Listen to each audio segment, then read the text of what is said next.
Selamat hari Minggu, saudara-saudara sekalian. Kita berjumpa kembali di Renungan Minggu. Bacaan kita diambil dari Ibrani 10 ayat 19 sampai 25 sesuai dengan sumber air hidup dari Sinode GKSBS di Lampung. Sebelum kita menyapa firman Tuhan dan melakukan pembacaan firman Tuhan, kita berdoa. Hari ini Tuhan, di hari Minggu, kami sujud menyembah-Mu, memuliakan nama-Mu Tuhan. Bimbing kami ya Tuhan, dalam kami mendengar sapaan firman-Mu yang menguatkan perjalanan hidup kami, menerima jamahan firman-Mu Tuhan, sehingga menjadi dasar kekuatan kami untuk kami lakukan bersama keluarga kami. Terpuji nama-Mu Tuhan, dalam nama Yesus kami naikkan dan syukur. Amin. Saudara-saudaraku sekalian, renungan kita di hari Minggu 16 Januari 2022. Bacaan kita diambil dari surat Ibrani 10 19 sampai 25. Saya hanya memenggalnya di dua ayat, yaitu ayat 24 dan ayat 25 sebagai intisari dari renungan minggu kali ini. Mari saudara-saudaraku, kita membuka bacaan kita di ayat 24 dari surat Ibrani pasal 10. Ayat 24. Ibrani 10 ayat 24, terjemahan baru lembaga Alkitab, berbunyi demikian. Dan marilah kita saling memperhatikan supaya kita saling mendorong dalam kasih dan dalam pekerjaan baik. Saudara-saudara, surat Ibrani 10 bacaan kita dari 19 sampai 24, saya memenggal di ayat 24 karena di sini ada satu hal yang perlu kita lakukan, yaitu saling memperhatikan. Bentuk kata saling memperhatikan dalam bahasa Yunani-nya disebut kata noimen, yang menyiratkan bahwa perintah memperhatikan sesama tidak hanya dilakukan sekali atau sesekali saja. Kita diperintahkan untuk membiasakan diri saling memperhatikan. Saudara-saudara, tambahan keterangan semakin giat melakukan di akhir ayat 25 ini turut mempertegas makna tersirat ini.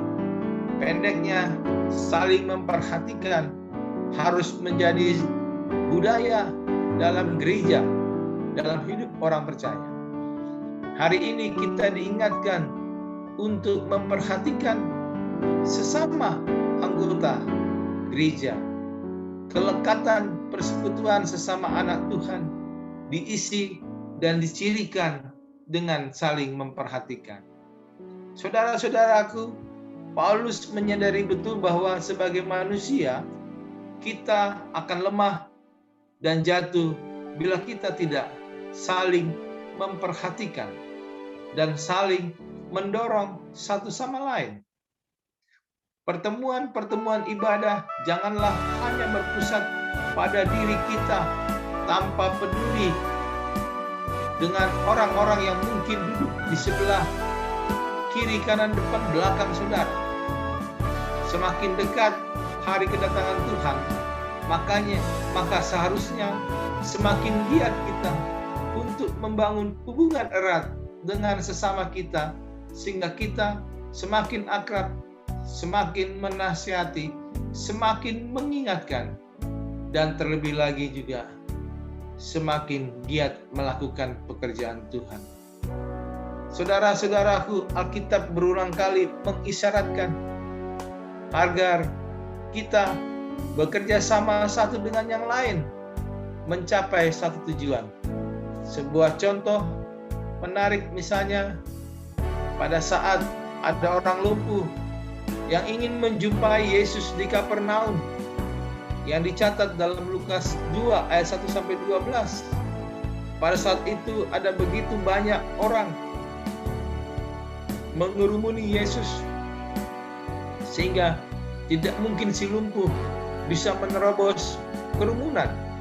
Tapi kita tahu pada akhirnya dia berhasil bertemu Yesus, kemudian mendapat mukjizat kesembuhan. Bagaimana ia melakukan itu? Alkitab hanya mencatat bahwa ada 4 orang teman si lumpuh yang bersedia menggotong ke atas atap dan menurunkan dirinya yang terbaring di atas tilam dari atas atap. Itu membutuhkan kerjasama yang apik agar orang yang lumpuh tidak jatuh karena tidak seimbang saat diturunkan.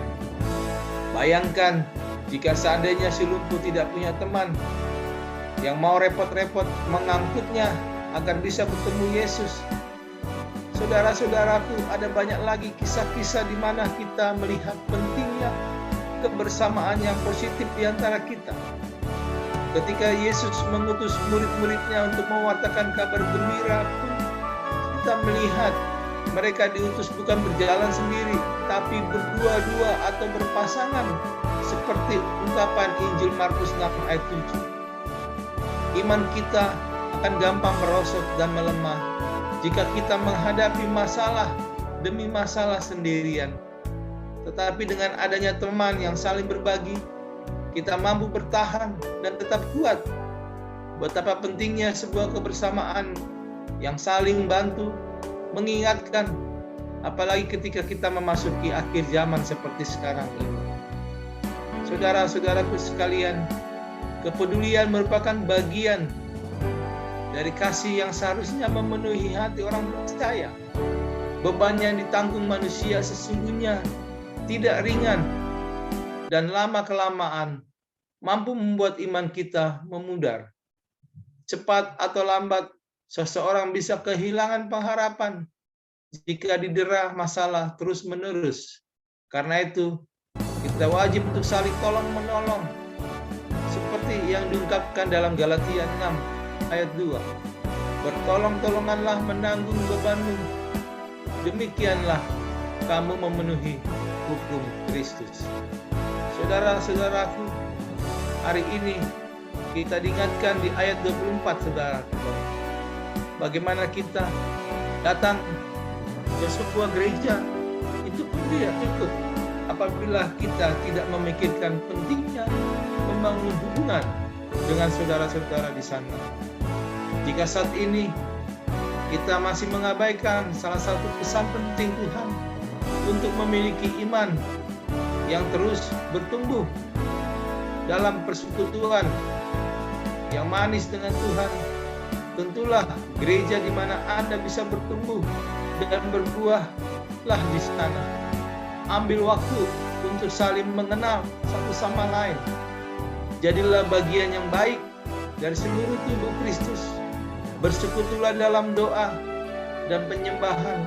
Saling bantu, saling mengingatkan, saling menasihati, supaya tidak ada satupun manusia yang kuat berjalan sendirian. Oleh karena itu, kita dibutuhkan dan membutuhkan saling menguatkan dalam persekutuan kita. Saudara-saudaraku sekalian, sekarang kita kembali ke ayat 25. Jika tadi ayat 24, sekarang 25. Dari Ibrani 10 yang menjadi intisari buat kita sekalian. Ayat 25 Ibrani 10, demikian bunyinya, janganlah kita menjauhkan diri dari pertemuan-pertemuan ibadah kita seperti dibiasakan oleh beberapa orang, tetapi marilah kita saling menasehati dan semakin giat melakukan menjelang hari Tuhan yang mendekat. Saudara-saudara, intisari yang kedua adalah di ayat 25, bahwa ibadah amat penting dalam hidup kita. Ibadah itu bisa saja ibadah minggu, ibadah keluarga, dan lain sebagainya. Namun, ada yang temporal seperti ibadah syukuran, baik yang ulang tahun maupun yang memperoleh kesembuhan misalnya. Ibadah seperti ini sejatinya harus kita ikuti. Tetapi Maaf, tetapi ada banyak orang yang berusaha mencari pembenaran sebagai alasan untuk menghadiri ibadah atau tidak menghadiri ibadah di gereja. Bisa saja ada yang kecewa melihat sikap hamba-hamba Tuhan. Ada juga yang merasa malas, lebih tertarik beristirahat penuh di hari Minggu setelah bekerja habis-habisan selama 6 hari. Kalaupun pergi ke gereja, itu pun karena terpaksa dan datangnya pun terlambat. Ini menunjukkan sikap yang seolah-olah menganggap ibadah di gereja bukanlah sesuatu ibadah yang penting sehingga bisa diremehkan. Padahal saudara-saudaraku, untuk pergi kerja kita selalu mati-matian untuk tidak terlambat dan kita bisa melakukannya. Kita takut melanggar peraturan disiplin kerja agar kita tidak dipecat, diberhentikan, apalagi di PHK. Setidak-tidaknya kita takut ditegur oleh pimpinan. Demikian juga bersekolah, saudara-saudara. Bukankah kita selalu berusaha untuk mentaati peraturan, termasuk peraturan dalam hal bergereja atau datang beribadah, saudara-saudara. Firman Tuhan menuturkan, janganlah kita menjauhkan diri dari pertemuan-pertemuan ibadah kita. Kita harus berusaha setia dan mendisiplinkan diri untuk mengikuti ibadah-ibadah, karena kita harus melatih diri kita untuk beribadah. Mengapa? Karena latihan ibadah, saya ulangi, karena latihan badani terbatas gunanya, tetapi ibadah berguna dalam segala hal, karena mengandung janji baik untuk hidup maupun untuk hidup yang akan datang.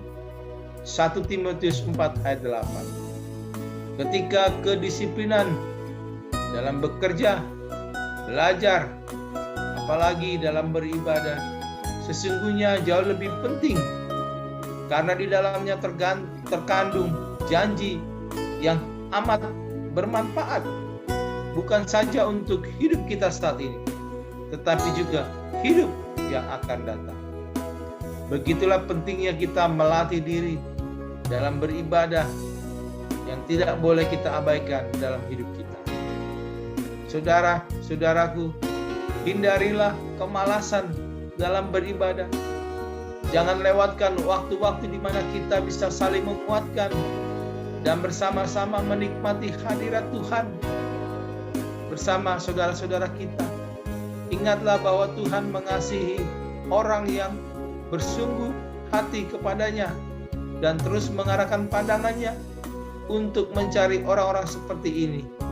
Karena mata Tuhan menjelajah seluruh bumi untuk melimpahkan kekuatannya kepada mereka yang bersungguh hati terhadap Dia. 2 Tawarik 6 ayat 9. Saudara-saudaraku, apa pesan kita hari ini? Hendaklah kemalasan karena beribadah hindarilah dan jauhlah, dan teruslah beribadah kepada Tuhan, karena di situ mengandung janji baik untuk hidup yang sekarang maupun yang akan datang. Tuhan memberkati saudara sekalian, dan biarlah nama Tuhan yang dimuliakan di dalam kita mendengarkan renungan hari Minggu, menjadi berkat buat saudara dan bagi sesama. Selamat menerima jamahan Tuhan. Selamat hari Minggu. Tuhan Yesus memberkati kita. Mari kita berdoa. Kami bersyukur di hari Minggu ini Tuhan. Di minggu yang ketiga, biarlah nama Tuhan terus kami permuliakan, untuk kami saling memperhatikan, dan terlebih lagi untuk kami beribadah kepadamu Tuhan, seperti surat Ibrani pasal 10 dalam bacaan kita hari ini. Terima kasih ya Tuhan. Dalam nama Yesus kami naikkan syukur kami. Amin. lewati setiap persoalan. Tuhan Yesus selalu menopangmu. Jangan berhenti harap padanya. Tuhan pasti sanggup. Tangannya takkan terlambat untuk mengangkatmu. Tuhan masih sanggup. Percayalah, Dia tak tinggal.